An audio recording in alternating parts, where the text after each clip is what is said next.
Därför att det är ett sånt sällsynt vedervärdigt system.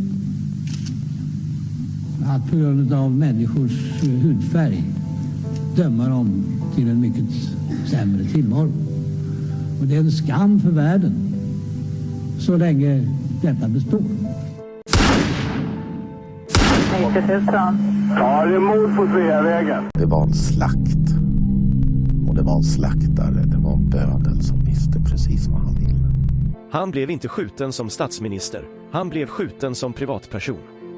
Polisen säger att mordet av allt att döma var mycket noga planlagt. Och alla personer med walkie-talkies på varsin sida om Sveavägen som man hörde liksom. Jag trodde att man i mordutredningar alltid gjorde bandade förhör med de väsentliga personerna som har funnits på platsen och som är viktiga. Makalöst ointresse. Och det är klart att man försöker liksom suggerera sig fram till att få ihop bilderna om man var säker på att det var dem, så vill man ju få det att överensstämma med sitt eget vittnesmål. När sanningen om det här kommer fram så kommer det svenska samhället att förändras i grunden. Sydafrika, vilket jag personligen tycker är ett ganska intressant uppslag med tanke på att det är en ganska konkret motivbild. Det pratas mycket om Sydafrika och det är flera personer som har tagit kontakt med oss och haft intressanta synpunkter på det här uppslaget. Fick Craig veta att Palme var nyckelpersonen i att ena sydafrikanska anti-apartheidrörelsen. Det var min tanke och det har jag trott allt sedan dess. I de förra delarna gick vi igenom Boris inlämnade dokument och även det stora förhör som äntligen hölls med Boris den 18 oktober 1996. När han fick gå igenom sina anteckningar i ett vettigt sammanhang. Man ska dock vara medveten om att det tyvärr var 2 år efter att han varit i Sydafrika, vilket kan göra att hans minnesbilder kan ha förändrats och han kan ha påverkats av andra omständigheter, som exempelvis förekommit i media. Det är även ur det perspektivet intressant, vad han faktiskt hade med för material i sina dokumentärer, som han trots allt arbetade med under tiden. Det här är också mycket viktiga uppgifter för att förstå och tolka vittnesutsagor. Förhöret var otroligt viktigt för att kunna få konkreta kommentarer kring den information som Boris valde att lämna till Palmeskenutredningen, om det han hade fått fram nere i Sydafrika, men samtidigt var det mycket få frågor kring omständigheter som Boris erfor i samband med sin resa. Det hade varit mycket mer uttömmande att få reda på i vilka sammanhang som Boris fick ta på all den information han fick. Här finns det ett mycket grundläggande bristande intresse från polisens sida, vilket jag menar kan tyda på att de fått tydliga instruktioner om att inte fördjupa sig i mer, än att bara stämma av de uppgifter Boris redan lämnat. Om ni börjar förstå detta resonemang, för att försöka avslöja bakomliggande motivbilder, så tror jag att ni nu börjar förstå hur man kan förstå vad det kan ha funnits för utgångspunkt för något som rör Palmeskenutredningen, och därmed förstå hur man också kan avslöja ett bakomliggande mörkläggande agerande. I denna del kommer vi att försöka följa den röda tråden och gräva vidare i den viktiga och relevanta informationen som Rian, via Boris, faktiskt bidrog med. Det handlar såklart om lyxbåten i Medelhavet. Det man nu måste ha med sig är vetskapen om hur mycket den sydafrikanska regimen ansåg att det var ett verkligt krig de förde under så många år. Att de försökte försvara den sista kristna utposten längst ner i Sydafrika. Men framförallt vart de utkämpade sitt krig. Det var inte bara i Sydafrika, utan de var inblandade i många händelser runt om i världen, men framförallt i Europa. De medverkade till flera bombningar mot ANC-kontor, bland annat i London. Det var rena attentat mot motståndare i andra länder, som Dulce i september som mördades i Paris, i Frankrike. Precis som Dirk Coetz beskrev det, så var det på Daisy Farm som attentaten i Europa planerades. Då är det mycket viktigt att förstå att superspionen Craig Williamson hade en lyxbåt liggande i hamnen i Pireus, utanför Aten. Det var den Mario Rixi eventuellt var inblandad i, men framför allt Peter Castleton, som till och med skulle ha bott på båten. Vad finns det då för belägg för att det var deras båt? Det framkommer väldigt väl i ett av de reportage som gjordes från TRC. Titta gärna på avsnittet som länkas i beskrivningen själva, eftersom jag inte vill utsätta kanalen för fler hotfulla nedstängningsförsök. Det framkommer otroligt mycket viktigt i det avsnittet. Peter Castleton är född i England, men uppväxt i Rhodesia och var en pilot i det rhodesiska kriget. Sedan hamnade han hos den sydafrikanska säkerhetspolisen 1979, där han tillsammans med Craig Williamson satte upp europeiska operationer, vilket de gjorde med pengar som troligen kom från Craigs infiltration av IWF. Det handlade alltså om mycket pengar. 1982 utförde det, och några till, bombattentatet i London. Men för att verkligen förstå Craigs och Peters kontakt så kan man studera bilder i programmet. Förutom tydliga bilder på själva båten, och på just Craig och Peter, när de befinner sig på båten, så finns det väldigt viktiga uppgifter att ta del av för att förstå hur det verkligen var deras båt. Båten var nämligen döpt till The Two Lises. De döpte den till The Two Lises till minne av Williamsons syster, Lisa, en föreläsare på spionskolan, och Castletons älskade pudel, också med namnet Lisa. De två personerna har alltså tillsammans döpt en båt med egna högst personliga kopplingar. Det fanns alltså en mycket stark och personlig kontakt mellan Craig och Peter och denna båt. En båt som du förmodligen har varit med att betalat för via skattepengar till IWF. Men det är också den båten som blir en del av problemen mellan personerna senare, vilket vi kommer till. Det är nämligen också mycket viktigt att förstå i vilken situation som Peter Castleton befann sig i när programmet spelades in, men framförallt vad som senare hände med honom. När vi också vet, genom olika dokument, att Craig och andra sydafrikanska agenter, som John och Pamela Adam, var på Kreta, veckor innan paret Palme var där i september 1985, samtidigt som vi nu vet mer om vem Craig Williamson är och hur han arbetar, så förstår man väldigt snabbt att detta sätt gav honom otroliga möjligheter att komma nära Olof Palme, för att kunna stoppa alla pengar som skyfflades till motståndarna mot regimen. Det visste han ju redan sedan han infiltrerade i IWF. Tror ni verkligen att Craig, som kom hem och hjälteförklarades för det han gjort, skulle sluta att försöka kämpa mot motståndet? Craig var ju en av dem som blev dekorerade för bombningen av ANC:s kontor i London också. Varför skulle inte Craig använda sin infiltrationskunskap även på ett annat ställe i Europa? Precis som många andra visste såklart även Craig att paret Palme varit på Kreta flera år tidigare, och att det rimligen var dit han skulle bege sig efter valet 1985, eftersom de besökte ön flera gånger sedan 1981 och hade vänner där. För de som helt missat att det fanns en stark koppling, har helt enkelt googlat för lite. Vi har redan tagit upp många tidigare belägg för parets kontakter med Kreta innan 1986. Statstelevisionen gjorde ju ett program om hur vännerna på Kreta reagerade på att han mördades, att det var en stor sorg i hela byn. Nu var ju motivet till programmet att i första hand locka in vittnen till Palmeskenutredningen för att tystas, när den inzoomade huvudpersonen Theo fick berätta en massa anekdoter, trots att det var Antosa som var parets verkliga vän. Det var hon som ägde hotellet där paret bodde, det var hon och hennes man som var vän med den tidigare premiärministern i Grekland, Papandreou. Det är därför som Antosa rimligen är den kvinnliga chefen som Rian har berättat om för Boris. Den som sydafrikanerna inte längre kunde få kontakt med efter mordet. Är det svårt att räkna ut vilka som stoppat det i mörkläggningen efter mordet? Gjordes det samtidigt som reklamfilmen för att locka in vittnen från mordkvällen in i Palmeskenutredningens skap spelades in på Kreta? Var det lätt att få Theo att medverka så de kunde spela in honom samtidigt som de zoomade in honom, eftersom han annars kunde blivit anklagad för att varit delaktig i ett svenskt statsministermord? Vi har redan nämnt den minnesceremoni som Olof Palmes minnesfond anordnade 2017, där Joakim Palme var talare. Där den tidigare premiärminister Papandreou närvarade.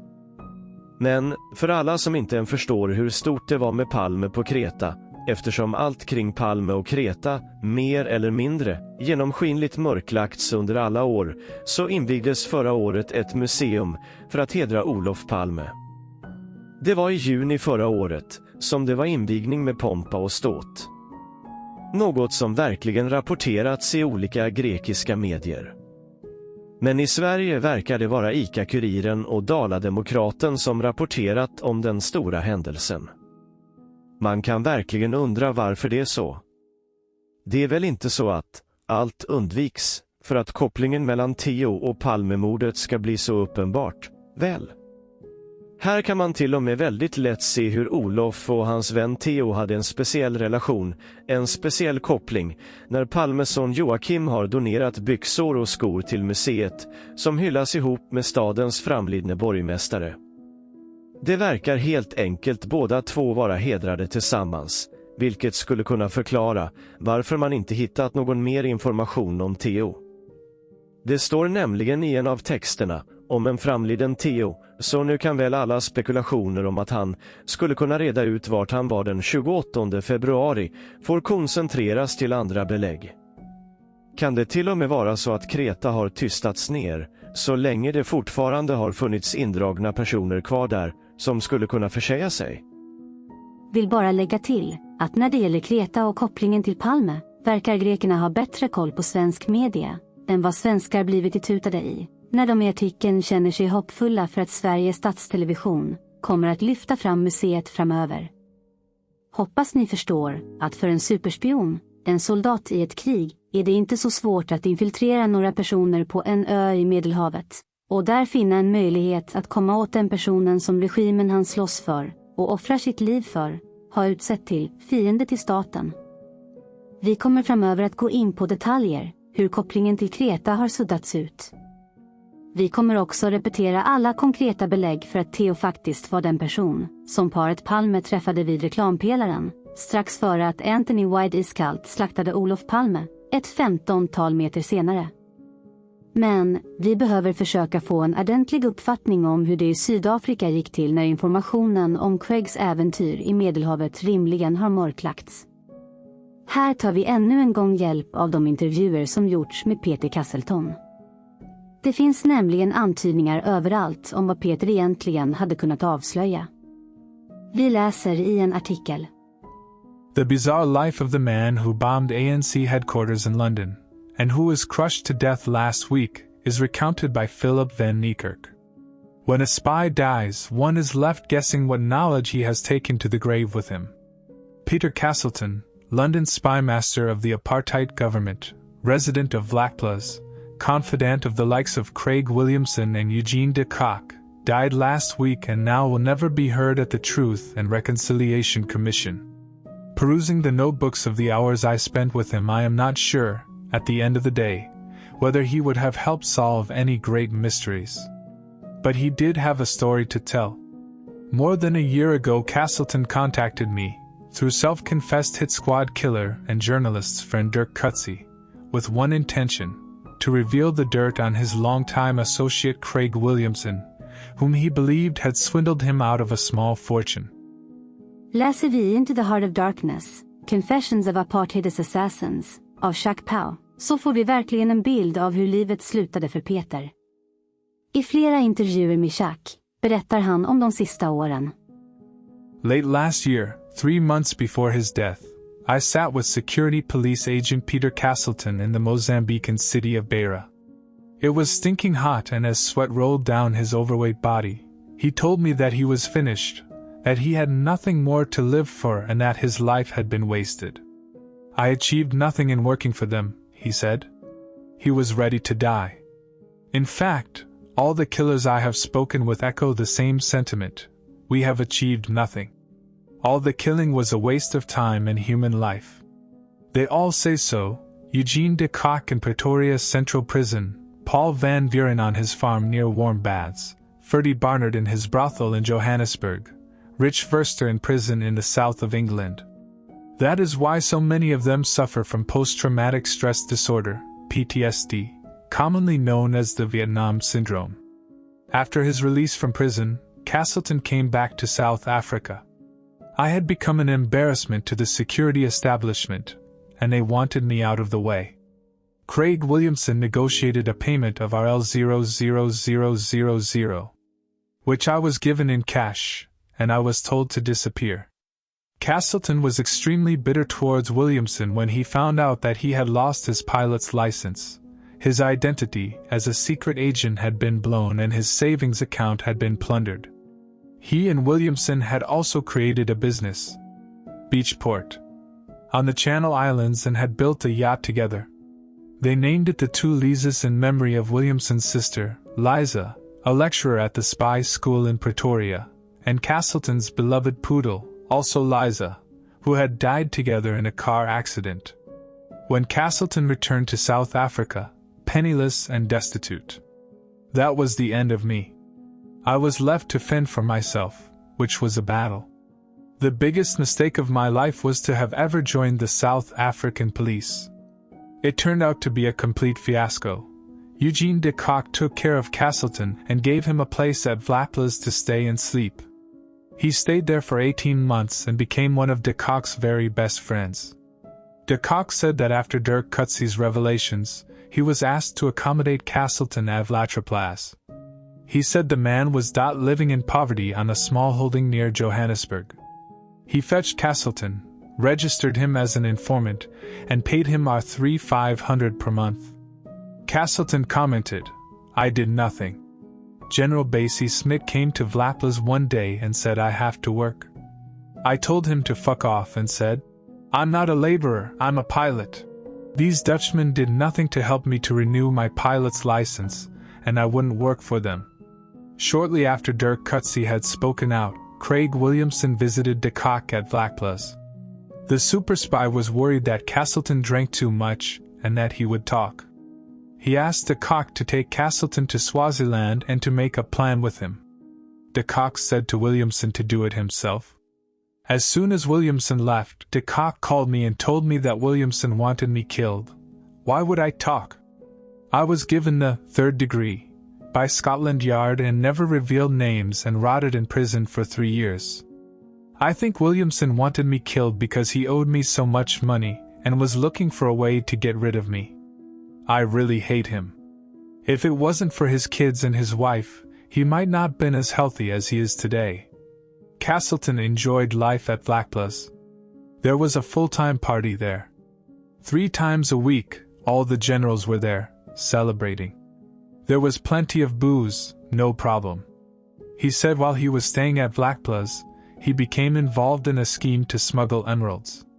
He had several meetings with the smuggler, a Zimbabwean, who told him one day that he had been a Zipper guerrilla during the Rhodesian Bush War.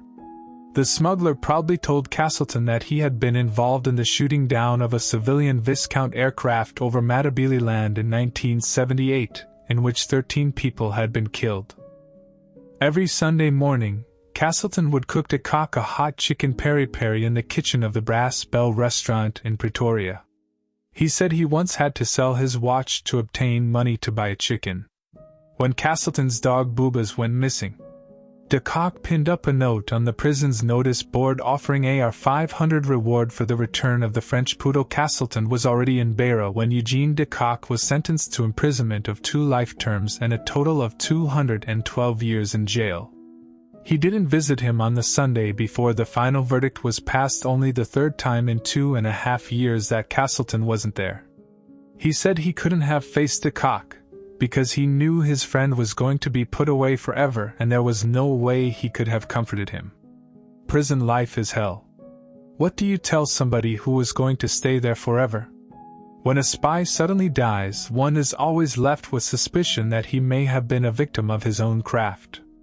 2 months before Castleton died, he submitted an application for amnesty to the TRC.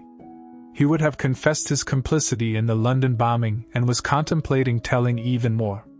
Eugene de Kock, a man who had been driven by a belief in conspiracies for most of his life, does not believe that his friend's death was an accident. He said Castleton knew too much and would have told the TRC about the millions of rands that were pilfered from the police secret fund. But fate for Castleton appeared in the garb of liquor rather than assassination. He was working on a truck when it suddenly started moving and squashed him against a wall.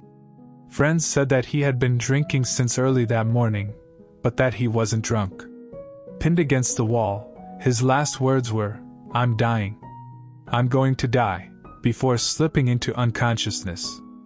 His body was crushed, and he died a few days later. Dunwoody believed that had Castleton not died by accident, he would have taken his own life. He would not have died an old man. It was only after his death that friends discovered that he might not have been as penniless as everyone had thought. He owned property near Bulawayo in Zimbabwe, along the Mozambican coast, and 15 hectares of land on Pemba Island off the Tanzanian coast. He made a will before his death and left everything to the son of an old girlfriend. Jag tycker verkligen att allt detta säger väldigt mycket om regimen och deras representanter i Sydafrika, som är viktiga att bära med sig. De har gjort fruktansvärda saker, hela gänget. Men det är först när allting avslöjas som det blir problem för dem. Det blir då svårt att lita på varandra, speciellt som vissa har skott sig och klarat sig undan, fast har haft lika mycket ansvar för saker. Andra blir syndabockar för allt och utnyttjas av de som vill klara sig undan. Det framgår också väldigt mycket hur mycket ett liv är värt, även bland dessa personer som ändå har varit i en mer kontrollerad situation tidigare, även om det har handlat om ett krig, mer eller mindre. Det finns även många aspekter av att inte längre känna att man kämpar för något, att man känner sig lurad, är allt det hemska man har orsakat, och just känslan av att allt var förgäves måste vara tung att bära om du hade bagaget bakom dig. Rekommenderar verkligen denna bok till alla för att få en ordentlig förklaring till allt som hände efter regimens fall, bland de som var mitt uppe i allt det hemska. Jag hoppas att vi framöver kan bilda någon form av grupp för de personer som verkligen är intresserade av att lära sig mer och är villiga att hjälpa till i någon form med mer granskande utredande kring Palmemordet. Då skulle vi lätt kunna dela med varandra fantastiska böcker som denna. Så sammanfattar vi lite vad som hände med Peter efter att han avtjänat sitt fängelsestraff. Så fick han en stor summa pengar av Craig, som ville att han skulle försvinna. När Peter inte gör det utan vänder sig till sin gamle vän Dom Cock och får bo på Vlakplas, beordrar Craig, Dom Cock, att döda Peter, rimligen för att han vet för mycket och nu dricker och kan snacka. Dom Cock säger åt Craig att göra det själv. Peter stöttar Dom Cock, som hjälpte honom, med att bo på Vlakplas, och de fortsätter som vänner även när Dom Cock åker fast. Det är till och med så att Peter ibland lagar mat åt Dom Cock i fängelset för att han är orolig att någon ska förgifta honom via maten. Peter återupptar även kontakten med Dirk Coetz, och man kan se båda dessa personer sitta och prata med Aftonbladet på en bild. När sedan Peter blir så oerhört besviken på att inga ansvariga för den gamla regimen i Sydafrika tar på sig ansvaret för minsta lilla, bestämmer sig alltså Peter att berätta vad han vet om Craig och regimen. Men det är alltså dagarna innan som Peter ska vittna i TRC som han märkligt blir påkörd av en bil när han skulle ha meckat med den. Jag tror inte man behöver vara raketforskare för att förstå vad det egentligen kan ha handlat om. Vi har ett brott som regimen utfört, som Craig varit hjärnan bakom, där vi har Craigs kollegor som har konkreta dokument som visar hur mycket legosoldaten fick för att ha skjutit vår statsminister, och så dör han, strax innan han har bestämt sig för att avslöja Craig Williamson. Som vi redan vet, fick en mycket framträdande roll som rådgivare efter mordet på Olof Palme. Så för att spekulera om vad som sedan hände med Peter Castleton, som bor i Beira, så kan han alltså berätta otroligt mycket om, exempelvis, seglingarna i Medelhavet, och att Craig vill att han ska dö, så är det nog inte så svårt att gissa sig till vem som också bor i Beira och har stora möjligheter att på något sätt få ett mord att se ut som en olycka. Samma person som iskallt slaktade vår statsminister den 28 februari 1986. Så, precis före Peter Castleton ska vittna i sannings- och försoningskommissionen, så omkommer han genom att han fick en bil på sig. Alla får självklart dra sina egna slutsatser om vad som verkligen hände Peter Castleton. Den stora poängen med att följa de personer och de öden som arbetade för regimen är många. Speciellt i att förstå vad som händer efter att regimen fallit och när sedan TRC tar vid. Det är då man förstår vilka som är förlorare och vinnarna på hela TRC. Allt detta är verkligen relevant för Palmemordet, eftersom det avslöjar så mycket om vad som händer i Sydafrika efter mordet. Det här är helt rimliga förklaringar till att mörkläggningen även omfattade och sträckte sig ända ner till andra sidan jordklotet. Så välkommen till en rimlig fortsatt mörkläggning av Palmemordet på en helt galen global nivå. Det viktiga är att förstå att kopplingen mellan Sydafrika och mordet på Olof Palme via Kreta är det som verkligen är det som är begravt. Hade det inte varit för att statstelevisionen skulle locka in vittnen rakt in i det mörkläggande myndighetsgapet, den så kallade Palmeskenutredningen, så hade vi förmodligen aldrig hört talas mer om paret Palmes semestrar på Kreta och möjliga attackytor för starkt motiverade sydafrikanska säkerhetsagenter att komma åt Palme när han var oanande. Är det någon som kan upplysa mig om all information om paret Palmes och hela byns vurm för Palme som mainstream media har redogjort för under alla 37 år, så tar jag tacksamt emot detta. Det är också viktigt att förstå att man efter en händelse, i efterspelet, kan tolka in effekter av vad som tidigare hänt för att förstå vilka bakomliggande motivbilder som finns och vad personer kan ha vetat som andra inte vill att de ska avslöja. I detta fall, med Craig Williamson, så har alltså han själv redan erkänt en massa grymma dåd som inkluderade dödandet av en liten flicka. Han har alltså inga problem att berätta vad han gjort och vad som hänt. Men när det gäller Palmemordet så får det helt enkelt inte komma ut, av skäl vi kommer till. För det skulle vända upp och ner på allt. Det är rimligen därför som Craig är så mån om att Peter Castleton inte ska börja prata. Att han faktiskt har beordrat dem att döda honom säger otroligt mycket i sammanhanget. Självklart är det de Koks uppgifter, men med den uppenbara kopplingen med båten i Medelhavet så finns det uppenbara belägg för att Craig och Peter har gemensamma hemligheter som inte får komma ut. Nu påstår jag inte att Peter var delaktig i förberedelserna på Kreta inför mordet på Olof Palme, eftersom han vid denna tidpunkt satt i fängelse i England. Han fick nämligen fira julen 1985 i en isoleringscell. Men att Peter visste allt som de forna kompisarna varit delaktiga i behöver heller inte någon gissa sig till. Försök verkligen att ta till er av att det ofta vid ett tidsmässigt knutet händelseförlopp med tydliga och motiverade motivbilder från de inblandade finns många förklaringar att hämta i vad som senare händer efter en så stor händelse.